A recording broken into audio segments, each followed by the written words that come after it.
How to download and install Pinterest on desktop PC. Hi guys, welcome to our channel. Let's begin. In this video, I will guide you on how you can download Pinterest on your desktop. First of all, you want to open Microsoft Store on your Windows. Now, you want to search for Pinterest. Here, click on the download option. Once you do that, Pinterest will be downloaded. Now, you want to double click on this file to launch it open.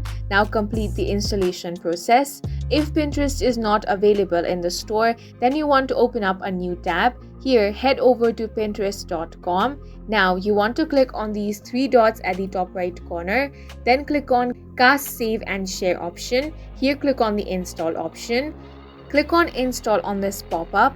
Now, Pinterest will be installed on your device, and that's it for this video. If you found it helpful, please make sure to hit the like button and subscribe for more videos like this.